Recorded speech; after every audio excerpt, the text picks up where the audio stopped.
அனைவருக்கும் வணக்கம். நாங்கள் இன்னைக்கு வீட்டிலேயே எப்படி ஆரோக்கியமான ரோல் செய்கிறேன்னு பார்ப்போம். அதுக்காண்டி நான் முதல்ல 200 கிராம் கோதுமை அரிச்சு எடுத்துருக்கிறேன். இப்போ இந்த கோதுமை மாவுக்குள்ள தேவையான அளவு உப்பு சேர்ப்போம். உப்பு சேர்த்து மாவையும் உப்பையும் சேர்த்து கலந்து விடுறேன்.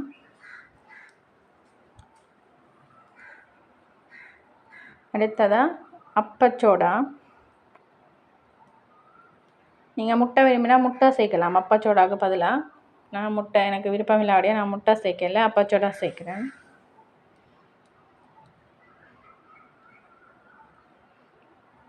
அடுத்தது அப்பச்சோடா சேர்த்துட்டு நான் இந்த கப்பால் 200 கிராம் மா எடுத்து நான் இந்த கப்பாலேயே 2 கப் தண்ணி சேர்த்து இதையும் மாவையும் கலந்து விட போகிறேன்.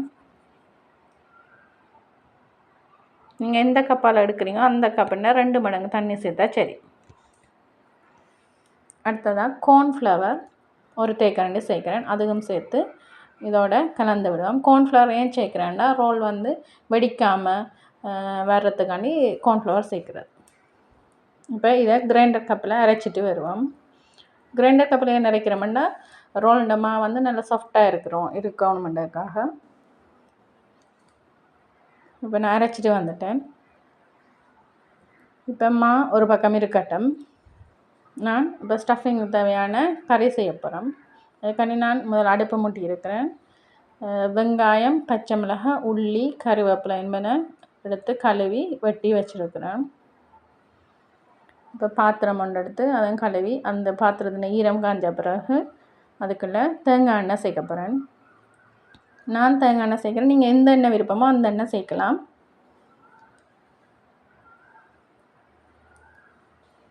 இப்போ கடுகும் சீரகமும் சேர்க்குறேன்.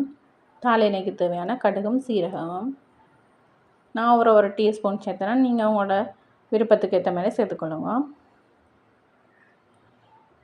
அடுத்தா இது பொரிஞ்சிட்டு வர்ற இடையில் நான் வெங்காயம் சேர்க்குறேன். வெங்காயம் உருளை வதங்கின அப்புறம் மிச்சம் சேர்க்கணும்.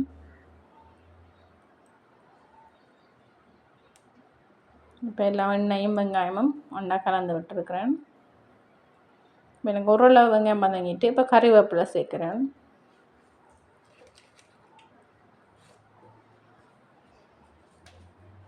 அடுத்ததாக பச்சை மிளகாய் சேர்க்குறேன். அடுத்ததாக வெட்டி வச்சுருந்தா உள்ளியும் இதுக்குள்ளே சேர்க்குறேன். சேர்த்து எல்லாம் நல்ல வடிவாக தாளிப்போம். அடுத்த நான் ட்ரம்பையில் கழுவி வெட்டி வச்சுருந்தேன், அதையும் இதுக்குள்ளே சேர்க்குறேன்.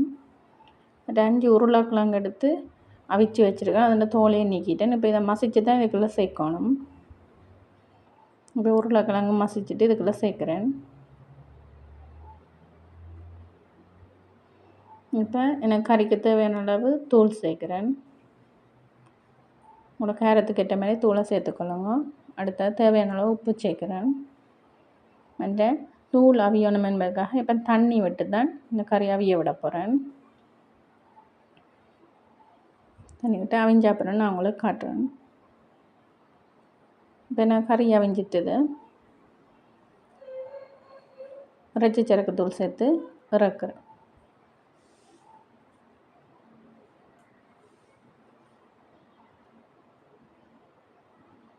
இப்போ இது ஒரு பக்கம் இருக்கட்டும். ரோலுக்கு தேவையான ஷீட் செய்ய போகிறேன். அதுக்காக நான் ஒரு பாத்திரம் ஒன்று எடுத்து அடுப்பில் வச்சுருக்கிறேன். வெப்பநிலை சமனாக இல்லை அப்படின் இருக்கணுன்றதுக்காண்டி தண்ணி தெளிச்சிட்டு தான் நான் மாவாக்க போகிறேன். நான் 3/4 கரண்டி மா எடுத்து தான் பார்க்குறேன். ஏன்னா அப்போ தான் எல்லா ரோலும் ஒரே அளவில் இருக்கும் என்பதற்காக. தோசைக்கு சுற்றுற மாதிரி வடிவாக சுற்றி மெல்லிசாக எடுத்துருக்கிறேன். இப்போ ஒரு பக்கம் மட்டும்தான் இந்த மாவு வேகணும், 2 பக்கம் வேகக்கூடாது. இப்போ அதை இறக்கி இதில் கறி வச்சு நான் உங்களுக்கு உருட்டி காட்டுறேன்.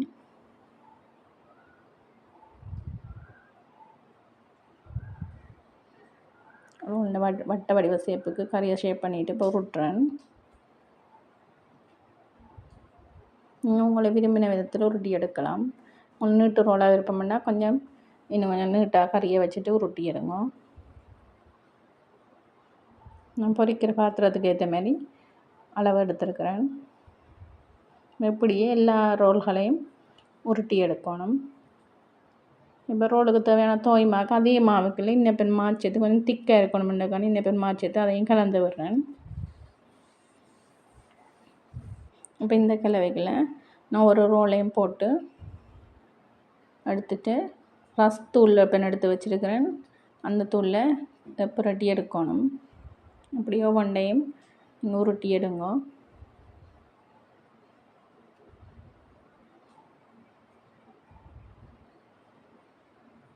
இப்படி நான் ஒவ்வொரு ரோலையும் உருட்டி எடுத்துட்டு பொரிச்சும் காட்டுறேன் உங்களுக்கு.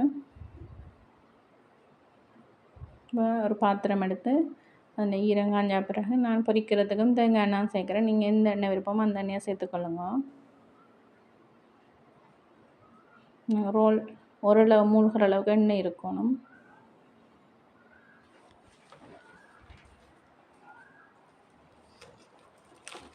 இப்போ எண்ணெய் சூடு அறிட்டுது. இதுக்குள்ள ஒரு ரோலாக போட்டு பொரிச்செடுக்கிறேன்.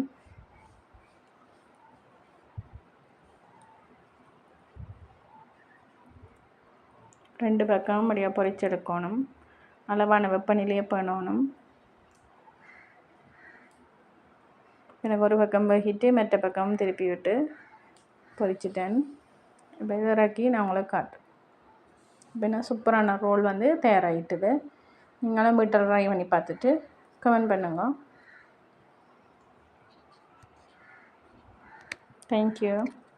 தேங்க்ஸ் ஃபார் வாட்சிங். ஆரோக்கியமான ரோல் ரெடி ஆகிட்டு.